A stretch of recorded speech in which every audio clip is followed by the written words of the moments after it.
subscribe with notifications on. Put him there, and then for me, they put me in another office. So now I was arrested now. So they said, look, you'll catch the next plane. The next plane will be departing at 6 o'clock in the evening, and you are going back to South Africa. Bruh, the flight arrives at 6 o'clock, time to depart. They put me back into the plane. Going to the plane, as I was in the plane, now I'm thinking now, yo, I wasted my money. Almost 10K is gone. I'm now left with 15K. I decided, okay, it's fine. When I get to Joburg, what can I do? The best option for me was to think of one thing. Mr. K, where to from here? I said, look, I'm going to look for a job. As I'm looking for a job, just for me to think. So I got a job as an auditor. So I was working. And then Civic Center in Braamfontein, that's where I was working. And I was doing auditing there. I was the one, preparing everything, financials and all those type of things in public. I was earning something like 7,000 rand by the time. 2004, I got fired. As I got fired, the flat that I was staying in Pointer something, that tallest building, the Vodacom building in Hillbrook, the owner told me, since you don't have money to pay rent, because I stayed about 2 months without working, so I didn't have money to pay rent. Understand? Cost of living. On the other hand, I had some furniture that I was having. I was paying my furniture installment and all, so I didn't have money. So he chased me out. I was chased out from the flat. They locked my flat. I begged him. I said, guys, can I please just have my jacket? My jacket and plus my DVD writer, my computer DVD writer.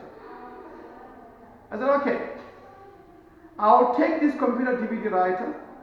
I'm going to sell it. Now, as I'm thinking now, Mr. K, where to now? You can't go back to Mamelodi. You don't have a place to stay anymore. Yes, your family is in Pretoria. My mom is in Pretoria. My hometown is in Pretoria. Our house is in Pretoria. But I sold my own stand. I said, no ways. I won't go back to Pretoria. I'm going to sit down and strategize. I don't have money. Where to? Must I go to Durban? I had only 3 places.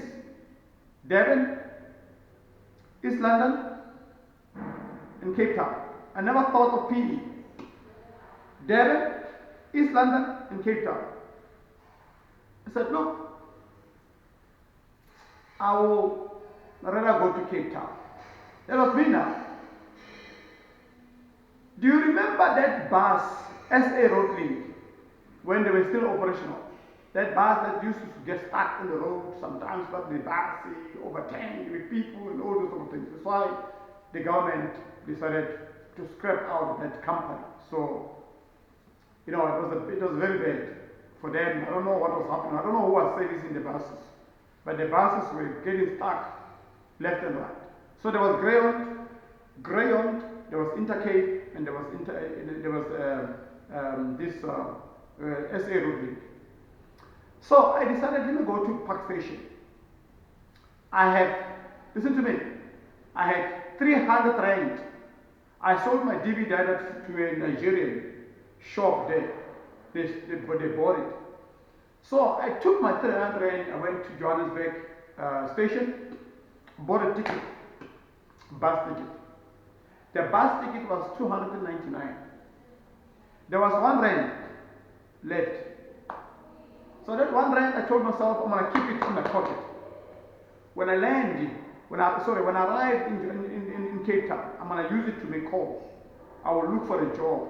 Because at that time, making calls, a phone call was about 20 cents, at that time. So 1 rand was a lot of money. I will make 5 calls, and you'll speak for long. 1 rand, sorry, 20 cents, you'll speak for about up to a minimum of 3 minutes. So 3 minutes was enough for me to be able to make a call and speak to any company and so forth. So with that 1 rand, I kept it to me. So I decided, look. So as the bus was going, that time the bus was serving biscuits and tea. So at least I knew I won't get hungry. So at night they were serving tea, they were serving biscuits and so forth. So I kept on drinking tea and biscuits. So at least I was better, There was a gentleman sitting next to me. That guy used to, when the bus go out, I will actually sit in the bus, sit like this, I didn't want to go out. When they go to the station collecting other people, sometimes the bus, they crash and so forth. So I will actually sit there with him next to me. This guy will buy nice food. But that guy, I could see is eating nice. But I said, I don't care about him. The guy didn't even give me something to say, wait, hey, now faith, or hey, faith, now, here's the bread. He was stingy, that guy. Sat there, kept on eating. That was fine.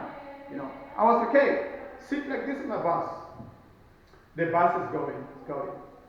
Guys, I arrived in Cape Town the following day at 11 o'clock. 11 o'clock at the Cape Town station. When I got there, I decided I'm going to sleep by the station. Because I thought the station in Cape Town is the same as in Johannesburg, Park Station. Little that I knew that no, in Cape Town, they closed the station at a certain time.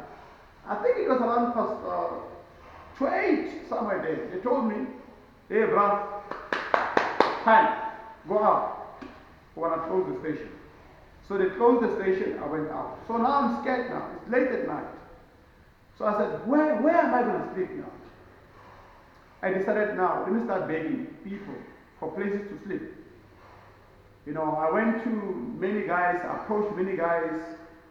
No one was able to assist me. I decided, let me just leave the guys and I'll go to women. Started asking women, asking them. They asked me, where are you from?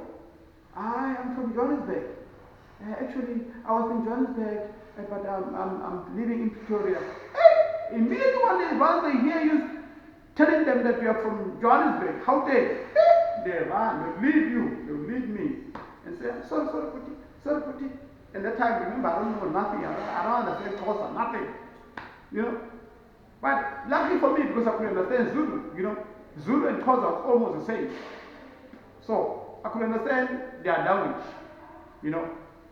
But although I couldn't speak, this thing of how they speak, but I was able to hear them. So I kept on begging. So another lady came, said to me, look, Puti, we are happy. Told him, I'm from Johannesburg, I was on the bus, blah, blah, blah, this is what happened, and so forth. Said to me, okay, fine, Puti, I've never lied in my life. Today I'm going to do something that I've never done. Don't disappoint me. I won't take you to my place, although I live alone, but I won't take you to my place. I've got a boyfriend who stays in Peru. My boyfriend doesn't know my family. My boyfriend, I'm going to introduce you to him as my cousin. Just play along. Play along. I said, fine, no problem. Thank you so much, sister. She called the boyfriend. The boyfriend had a car. Candy, this lady, she's working by the parliament in Cape Town. She's a parliamentarian. The guy, same guy also, the boyfriend, is working by the parliament. So he came to collect me the car. Took me to his flat. So as we stayed there, I was treated nice, guys, I was a cousin now. A cousin. I was treated nice, Lucky for me, because at least I was able to speak isiZulu, kancane, yabo. So, this guy is able to speak Xhosa because